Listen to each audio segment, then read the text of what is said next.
Hello everyone. Welcome back to the That Time I Got Reincarnated as a Slime summary series on AniMonolith. Continuing the events in the previous video after the clash between Guy and Yuki, the story now returns to Tempest. Though the battle in Lubelius had ended, the lingering issues were far from resolved.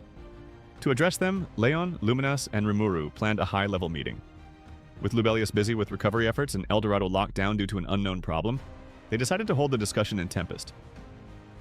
Rimuru, however, was less than thrilled. If visitors were coming to work or bring business to Tempest, he'd gladly welcome them, but casual visits only meant extra expenses.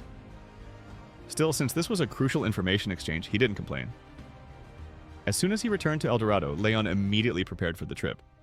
Of course, his true reason for hurrying wasn't Rimuru, it was Chloe. Meanwhile, Lumina set off with Hinata, Louis, and Gunther, ensuring her faction was well represented. The following day, after a long and eventful welcoming process, the conference finally began. Its primary goal was to reconstruct the timeline of past events and determine the best course of action against future threats. The meeting took place in a luxurious reception hall, along with Rimuru, Diablo, Xion, Chloe, and Veldora were also present. Normally, Veldora avoided political discussions, finding them boring. However, for some reason, he insisted on attending this one. So Rimuru reluctantly allowed him to stay. The session opened with Chloe and Hinata recounting the events of the past timeline. The time loops, Veldora's imprisonment, and the dark future they had desperately tried to avoid. Their revelations shocked everyone. At the end of the story, Chloe smiled with relief. Thanks to Hinata and Rimuru, the endless cycle had finally been broken. Despite this, the room fell into an eerie silence. Everyone sat in quiet contemplation, exchanging uncertain glances. It was a lot to process. Of course, one person remained completely unfazed. Veldora. He broke the silence with an unexpected question. Wait, so the hero who sealed me away was... It seemed that this was Veldora's real purpose in attending this meeting. Hinata immediately spoke up that she was the one who sealed me. Besides, if Veldora still had any objections, Hinata and Chloe would not hesitate to repeat it right here. Basically, the battle result between Hinata and Veldora was 1-1. Very well, since you insist, allow me to... Veldora could not finish his sentence because Rimuru immediately spoke up to end all provocations. Enough! He had no patience for Veldora's antics, especially not in the middle of an important meeting. As if things weren't bad enough, Luminous decided to stir the pot even further. Hinata, you have my full support. If you want to discipline that fool, I'll gladly help. Rimuru groaned internally. Not you too, Luminous. Rimuru immediately changed the topic of conversation. He then wondered who the culprit was if he had been killed in the previous timeline. Rimuru suspected that the Empire was behind this. Chloe quickly agreed. In addition, she thought that the Empire was also the culprit who killed Hinata. Furthermore, she judged that the Empire was much more dangerous than Rimuru had imagined, because they had defeated Veldora in a fit of rage. This sentence made the room darken once again. The Empire was indeed too dangerous. However, the atmosphere was broken when Veldora continued to speak. He said that it was hard to believe that he was angry. A gentleman would never do such a thing. Immediately, everybody's reaction to that outburst could be summed up with, "What is this guy even saying?" Sensing that the conversation was about to spiral into yet another pointless argument, Rimuru stepped in once more to cut things short. Although Veldora had a troubled past, deep down Rimuru felt happy that Veldora was angry and wanted to destroy everything because of him. But there were more pressing matters. Based on Chloe's memories, Rimuru realized that Veldora's rampage against the Empire had put the entire world at risk. In an attempt to stop him, Chloe, Luminous, Hinata, and several others had stepped in to fight. However, in the middle of the battle, Hinata was assassinated, forcing Chloe to transport her soul into the past. Once Chloe disappeared, Cronoa awakened, and her uncontrolled fury led to a devastating battle against Veldora. The Empire took advantage of the chaos and managed to bring Veldora down. From that point on, the world plunged into war. With Rimuru dead, the Western nations and the Eastern Empire clashed. The Empire, however, held the upper hand. Milim, enraged by Rimuru's death, declared war on the Empire, but before she could do significant damage, Guy intervened, leading to another earth-shattering battle between the two of them. Meanwhile, Daggerel betrayed the Demon Lord Council, launching a brutal conflict against Luminous that only worsened the world's destruction. As for Cronoa, she became a mindless entity of destruction, traveling from battlefield to battlefield, slaughtering everything in her path. And yet she was eventually defeated, something that should have been impossible. Hearing this, Rimuru, Leon, and Luminous all reached the same conclusion at the same time. It was Guy. He was the only one capable of taking down Cronoa. Though the reason behind his actions was still unclear, Rimuru turned his thoughts to something even more puzzling. Why did Cronoa love him so much? It didn't make sense. They had never even met before. Yet from the moment she merged with Chloe at the spirit dwelling, she clung to him, even stealing a kiss. Cronoa then explains that Rimuru was actually supposed to be dead but didn't die.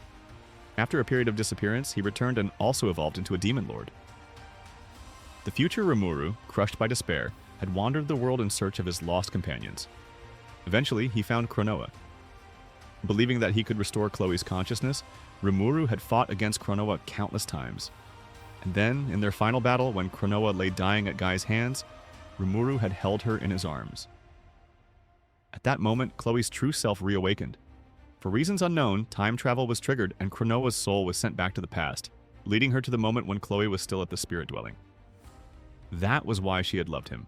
Even when she was nothing more than a monster, Rimuru had never abandoned her. That single unwavering act of kindness was enough to capture her heart. Hearing this, Rimuru had a sudden realization. Even if Chloe activated her time travel, she shouldn't have been able to return at the exact right moment. That means someone interfered. Only one name came to mind: Raphael. Now that Rimuru had evolved into a demon lord, Great Sage had also evolved into Raphael. And in the future, Rimuru had been even stronger than he was now. If Raphael had gained enough power, then manipulating time travel wasn't out of the question. Hearing that, Raphael remained silent. With that, the mystery of the dark future had been solved. Rather than wasting time dwelling on the past, Rimuru and the others decided to focus on the present. From the dark future, 3 key threats emerged. Dagruel would betray the Demon Lord's council. Guy might target Chloe. The Eastern Empire posed an overwhelming danger. If Dagruel turns against us, I will handle him. Consider it my way of repaying you for saving Chloe. Not only that, the Nightmare Queen also promised to protect the Western countries, greatly easing Rimuru's burdens. Luminous was very close to Chloe, so ever since Rimuru saved her, their relationship had been better than ever. Luminous also asserted that if the Empire moved, Dagruel would most likely take advantage of that to act. It was quite reasonable, but Rimuru was not convinced. Dagruel's 3 sons were still in Tempest. He couldn't use force against Tempest for the Empire's sake. In other words, Rimuru was holding a hostage and it was enough to threaten Dagruel. Hearing this, Luminous froze. Dagruel volunteering to leave his son in Tempest was very unbelievable.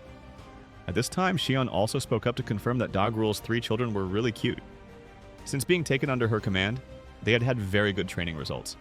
She had just rewarded them with a meal she had cooked herself. As a result, the 3 of them cried in happiness. Rimuru massaged his temples. They weren't crying out of joy, they were crying out of trauma. That was culinary torture. He wanted to intervene, but since the victims hadn't complained, there was nothing he could do. Returning to Dagruel's betrayal, Luminous now thought that he might be manipulated by someone in the future. Rimuru found this more believable. Dagruel never seemed the type to seek power for himself. If something changed, it was likely not of his own free will. To verify this, Rimuru planned to talk to Dagruel's sons. If Dagruel was in some kind of trouble, Rimuru would offer him a solution before things escalated. As for Luminous, if Dagruel was really being manipulated by someone else, she wouldn't participate in such a meaningless battle. Next was the matter with Guy. The fact that Guy had killed Cronoa in the dark future left Rimuru uneasy. If Guy viewed Chloe as a threat, he might target her in this timeline as well. Leon quickly volunteered to handle this matter. After all, he wanted to say a few words to Guy about the demons roaming the north. Leon's job was to convince Guy that Chloe was not a threat. This was quite difficult because someone like Guy would never believe in anything bright or dark in the future. At this point, Veldora spoke up that Guy was a mediator. Although this was unrelated to the present, he felt that Guy had destroyed him in the past. Since he didn't remember this clearly, Veldora wouldn't count it as a failure. Ignoring the fact that his childish friend was deliberately ignoring his failure, Rimuru paid attention to the word mediator. Leon and Luminous then explained the role of a mediator. Mediators existed separately from demon lords and heroes, acting as agents of balance. Their mission was to prevent the world's destruction, serving as spokespersons for Veldonava, the creator god. This revelation put Rimuru's mind at ease. If his job is to prevent the world's collapse, then Cronoa's destruction makes sense. Guy had eliminated her to stop the world from crumbling. With this understanding, the best course of action was to avoid any scenario that could escalate into a battle. Leon firmly stepped forward. I will convince Guy. After all, my future, and Chloe's, is on the line. But before he could finish, Chloe shot him down mercilessly. Oni-chan, what does your future have to do with mine? Ouch. Rimuru winced in sympathy. Leon was handsome, powerful, and respected, yet somehow always misunderstood as a villain. Chloe also only sees Leon as an Oni-chan-friendly neighbor and does not realize his feelings. However, Leon still devotes everything to this girl. And so for the second time since meeting Leon, Rimuru tells himself to treat this poor guy a little better. The meeting between Rimuru, Luminous, and Leon was progressing smoothly, with all parties willing to cooperate. As Rimuru prepared to conclude the discussion, a sudden commotion erupted outside the room. Shuna's voice rang out, urging someone to wait, explaining that an important meeting was in progress. However, the intruder's response was calm, yet arrogant, stating that he had made the effort to come all the way here and simply wished to say hello. Rimuru immediately froze. Rimuru immediately recognized that it was the voice of the strongest demon lord, Guy Crimson. He was extremely surprised that he didn't feel such a strong presence approaching him. Report. No hostile behavior detected. Before Rimuru could react, Raphael casually reported that no hostility was detected. Rimuru nearly lost his temper, but now was not the time for arguments. He stood up hurriedly, but before he could take a step, Diablo had already moved to the door, his face twisted in irritation. The door creaked open slightly, and Guy greeted them with a casual, "Yo." Without hesitation, Diablo slammed the door shut and coldly said, "Go home." The entire room fell into stunned silence. A few seconds later, the door was violently pushed open again, and Guy rushed in shouting, Hey, come on now, Diablo." But Diablo remained unfazed, reminding Guy that he was interrupting an important meeting. If Guy wanted to talk, he should wait until he was invited.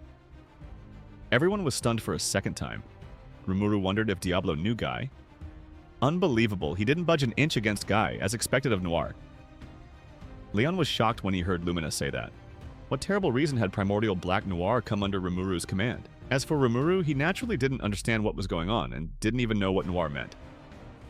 Before he could get an answer, things escalated further. Feeling Guy's overwhelming presence, Benamaru and Sue rushed into the room, followed closely by Carrera and Ultima. Ultima, her eyes sparkling with excitement, eagerly asked if a war had started and if she could go all out. The room was quickly becoming a battlefield. Rimuru, realizing that this was Diablo's fault, made a mental note to punish him later, but decided that, for now, it was best to de-escalate the situation.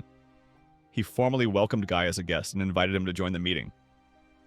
Guy smirked, agreeing that this was good timing since he had matters to discuss as well. As tensions settled, Leon suddenly blurted out, demanding to know why Johnny was present, while Luminous questioned the presence of Violet. Rimuru was confused for a moment before realizing they were referring to Carrera and Ultima. He casually explained that Diablo had recruited them and that they had exceeded his expectations.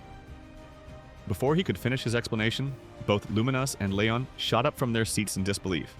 They were absolutely stunned that Rimuru had named these demons, with Leon outright yelling in his face. "See, you're flabbergasted too. This is also the reason why I came here, to ask this guy about his real motive." Guy also had a puzzled expression. Rimuru really wanted to give an answer in this situation, but he really didn't know what to say now. Explanation? Primordials are one of the criteria for classifying demons. This was not too strange, Raphael had explained it before. However, upon closer analysis, Rimuru was extremely shocked. "Diablo, are you one of the primordial demons?" Yes, I am one of the first 7 demons born in this world, specifically the progenitor of the Noir lineage." At this revelation, Rimuru nearly shut down. He had summoned and recruited one of the most powerful demons in existence without realizing it. Leon and Lumina stared at him in complete disbelief, while even Raphael remained silent. The realization hit Rimuru like a ton of bricks. If he had just paid closer attention, he might have figured this out sooner. Amicia had also mentioned Noir before and had to be extremely cautious. Or just ask Raphael, she would immediately tell him everything from A to Z.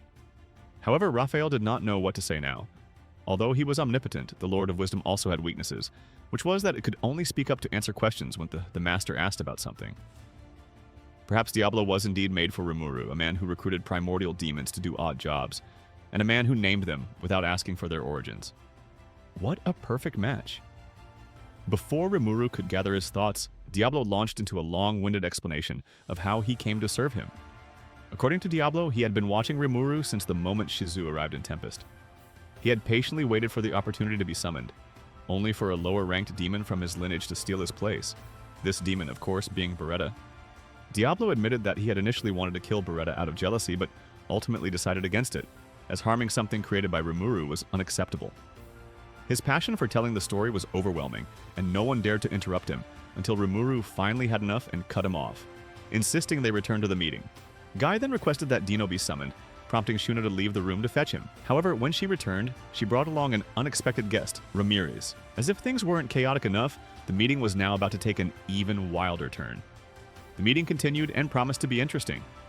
Let's follow the developments in the next video. And now, thank you for listening. Goodbye and see you guys in the next videos of AniMonolith.